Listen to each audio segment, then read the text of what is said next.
પછી સ્નાન કર્યું ત્યાં નાથે, ચાલ્યા ત્યાં થકી સંતની સાથે. ચાલ્યા દેવડિયા ભણી જ્યાં, આવી ડોળી તલાવડી ત્યાં.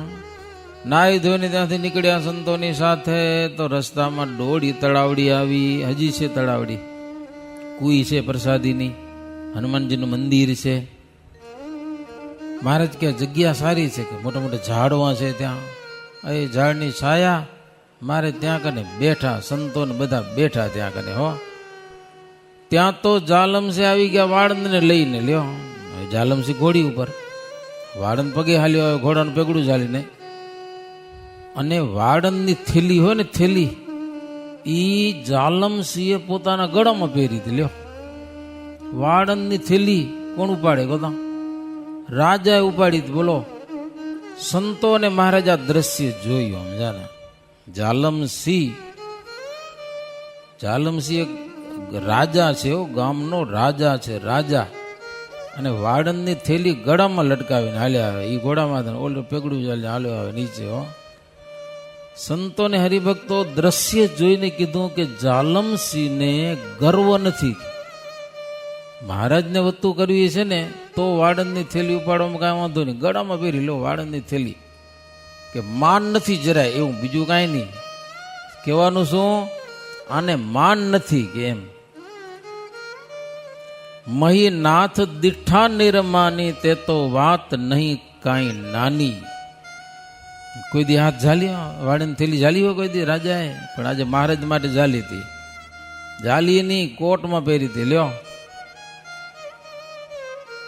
અને સંતો હરિભક્તો કે ધન્ય છે જાલમસીને મહારાજને વિશે પ્રેમ.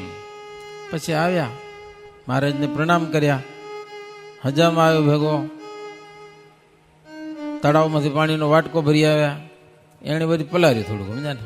ઓલું કોરું કોરું ચોલતો હતો ને, આને પલાર્યું. પછી વતું કરવા બેઠા. છેટ ક્યાં? ડોળી તળાવડીઓ રસ્તાની વચ્ચે આવે છે. સંતોની સભા બેઠી હોય, મહારાજ વતું કરતા હોય, બધા દર્શન કરતા હોય. કેવું દ્રશ્ય છે તમે વિચારો.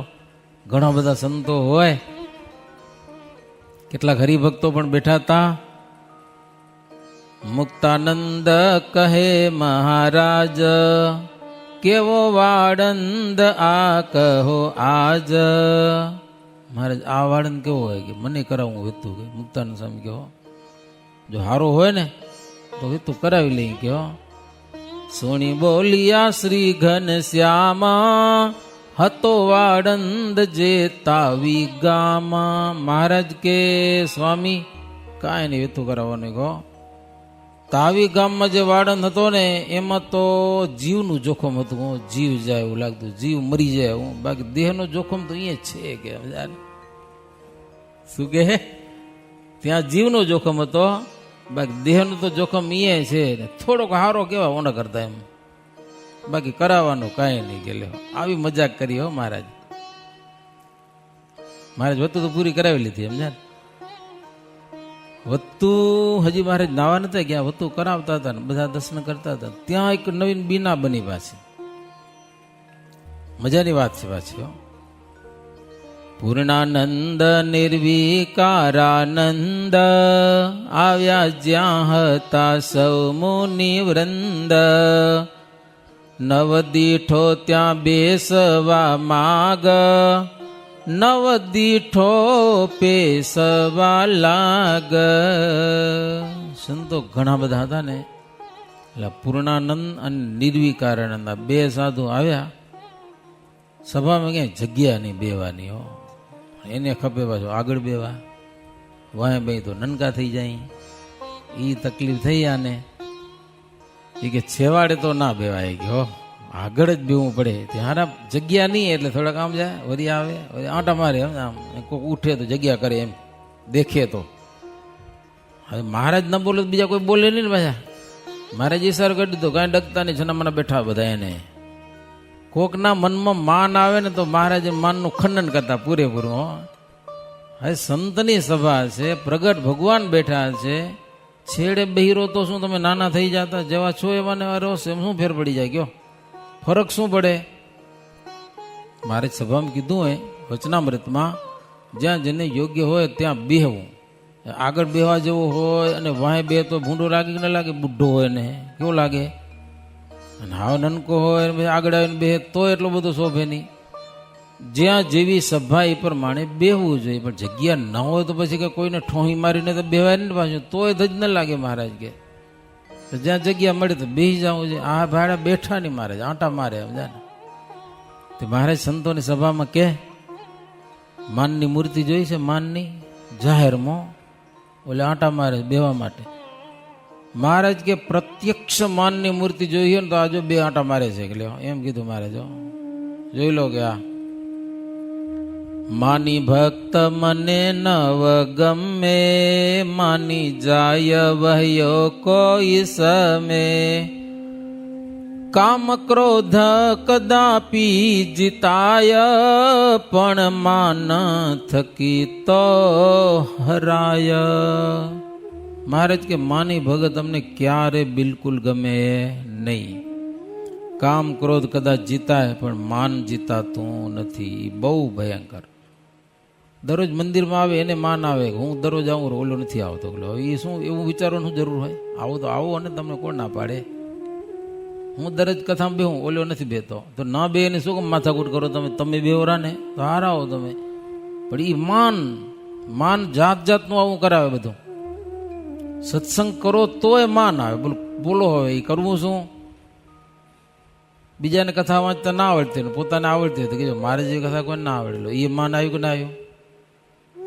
અરે માન તો એટલે સુધી હોય, નિર્માની પણ કોઈક વર્તો હોય તો એને માન આવ્યું છે. મારે જેવો કોઈ નિર્માની નહીં ગયો તો એ માન આવ્યું પાછું. બોલો, માનથી બચવું બહુ અઘરું હોય. ગમે તે ગુસ્સમાં રહેવાનું, ઊંધું ચડીને આવે પાછું, સમજારા એવું માન છે. મહારાજ કે માની ભગત સેવા કરે ને એ સેવા પણ અમને ગમે નહીં. માની માણસથી અમારી આજ્ઞાનું પાલન પણ થાય નહીં. માનીનું જો થાય અપમાન તો સામો શત્રુ થાય ગયો. એનું જો અપમાન થઈ ગયો ને, ગમે એવો સારો હોય પણ એવો ઊંધો હાલે કે શત્રુ થાય કે. તો મહારાજ કે અમને માન જરાય ગમતું નથી ગમતા રે અભિમાની પ્રભુને નથી ગમતા રે. શીશ નમાવી નથી નમતા રે અભિમાની પ્રભુને નથી ગમતા રે. જે કુંભકર્ણ ને રાવણ સરીખા, રામ રૂપ ધરી કર્યા રમતા રે અભિમાની પ્રભુને નથી ગમતા રે. કુંભકર્ણ જેવા ને રાવણ જેવા ને રામ રૂપ ધારણ કરીને ભગવાનને રોડી નાખ્યા. દુર્યોધન હિરણા કંસ રાજા, હે મરી ગયા છોડી મમતા રે અભિમાની પ્રભુને નથી ગમતા રે. દુર્યોધન કેવો ઠેકડા મારતો હતો, ભીમે ભાંગી નાખ્યો મારાને, સમજ્યા ના? કઈ હાલ્યું નહીં. લોઢાના વરદાન હતા તોય ગયો. હિરણા કંસ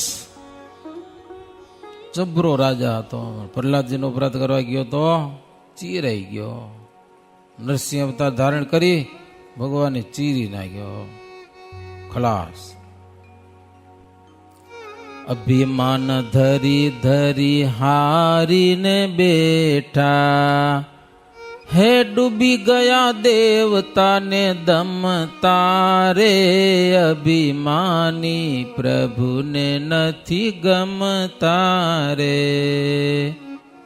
દેવતાને દમતા એટલે રાવણ જેવો તો નતો કા, એની ગાયું ચારો જેવો તો ગણપતિને રાખ્યા હતા. લ્યો, પાયે બધા દેવતા એના ખાટલામાં સૂતો હતો, એના પાયામાં દેવતાઓ બેઠા હોય એની સેવામાં. વસંત જેવી ઋતુ ને એની સેવામાં એવો રાવણ હતો ભાઈ, બ્રાહ્મણ હતો, ભણેલો બહુ હતો, બહુ સિદ્ધિવાળો હતો, પણ અભિમાને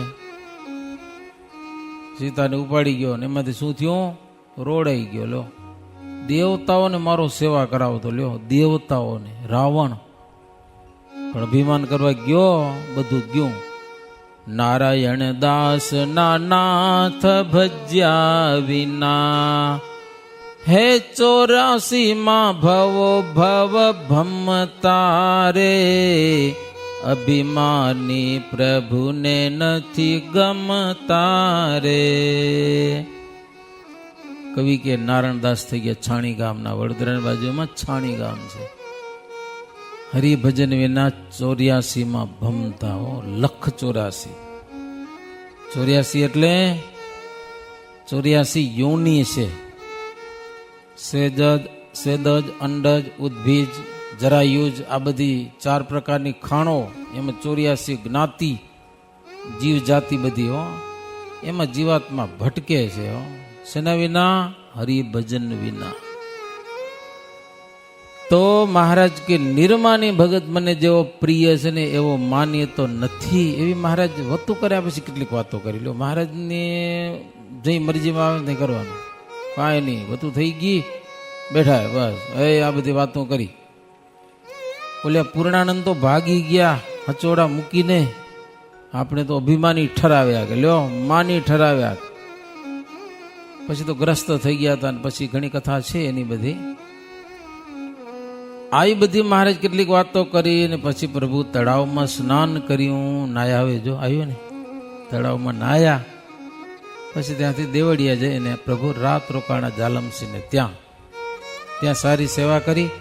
ત્યાંથી પ્રભુ મચ્છિયાઓ પધાર્યા છે. આ બધા ઝાલાવાડના ગામના મહારાજ ઘણા બધા ગામમાં ફર્યા, ભક્તોને ખૂબ રાજી કર્યા.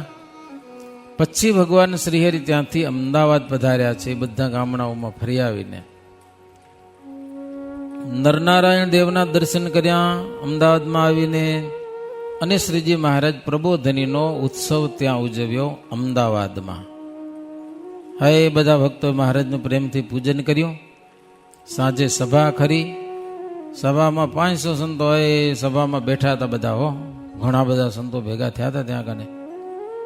શ્રીજી મહારાજ ક્યાંક હારા હારા ખેસ મળ્યા, સમજ્યા ને, ઓઢવાના ખેસ. બધા સંતોને એક એક ખેસ શ્રીજી મહારાજ અપાવ્યો. લ્યો, આપી ખેસ મંગાવી અને મહારાજે સંતોને ખેસ આપ્યા છે. પેલા કાશીમાં ખેસ બહુ સારા થતા, હવે ખબર નથી ક્યાં થાય. યાત્રા કરવા ગયા હતા ને, કાશીમાં બધા સંતોને એક ખેસ આપ્યો હતો.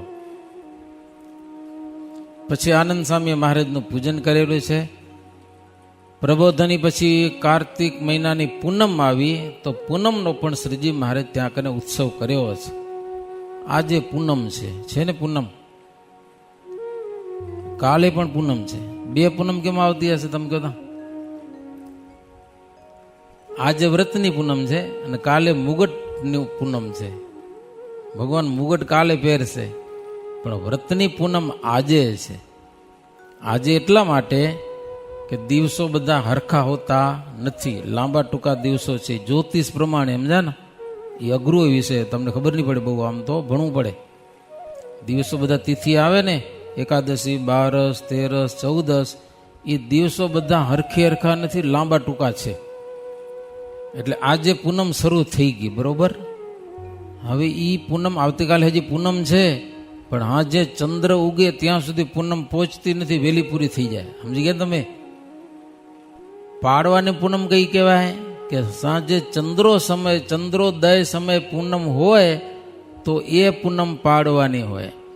આજે હાજે ચંદ્ર ઉગશે ત્યાં પૂનમ છે, પણ આવતીકાલે નથી. આવતીકાલે સવારમાં છે પૂનમ, પણ હાજે ચંદ્ર ઉગે ત્યાં સુધી નથી પોગતી. એટલા માટે વ્રતની પૂનમ આજે થઈ ગઈ. આજે એક નવીન મેસેજ જોયો હતો, 18 વર્ષ પછી આજે રાતનો ચંદ્ર અમુક સમયમાં એવા દર્શન દેશે કે સ્ટ્રોબેરી જેવો દેખાશે. સ્ટ્રોબેરી ના આવે લાલ કલરની, એવો ચંદ્ર દેખાશે. ક્યારે દેખાય ખબર નહીં, પણ આજની રાત છે એ 18 વર્ષ પછી આવે. જોજો કદાચ દેખાઈ જાય તો, સમજાય કે નહીં? ન હોઈ જવાનું છે ના, પછી એના જાગવાની જરૂર નથી.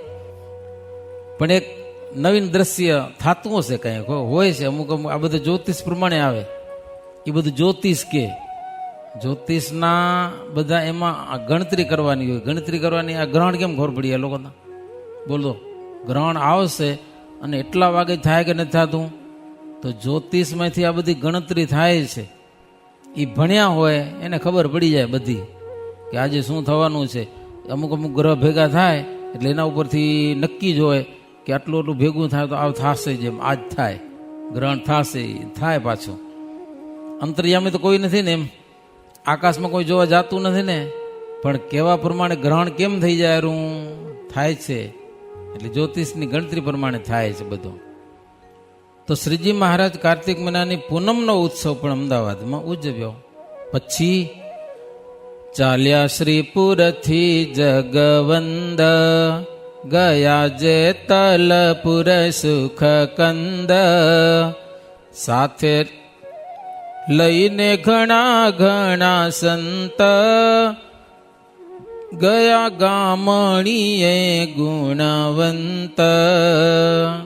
હવે મહારાજ અમદાવાદથી ચાલતા ગયા જેતલપુર, જેતલપુરથી ગામડી, ગામડીથી કનીજ ગામ મહારાજ ગયા છે. કનીજ ગામની સીમમાં સરસ મજાની તળાવ હતી. તળાવની પહાડ ઉપર રાયણનું વૃક્ષ, ત્યાં શ્રીજી મહારાજ થોડીક વાર વિશ્રાંતિ કરી. પછી ભગવાન શ્રીહરિ ત્યાંથી મેમદાવાદમાં પધાર્યા છે. મેમદાવાદમાં બેચર ભગત બ્રાહ્મણ હતા, એના ઘેર શ્રીજી મહારાજ ઉતર્યા. બેચર ભગત અને દુર્લભ રામ ભાઈ બંને જણે મહારાજની સેવા કરી, થાળ બનાવ્યા, મહારાજને ભાવથી જમાડ્યા અને મહારાજ ત્યાં કને જમ્યા છે.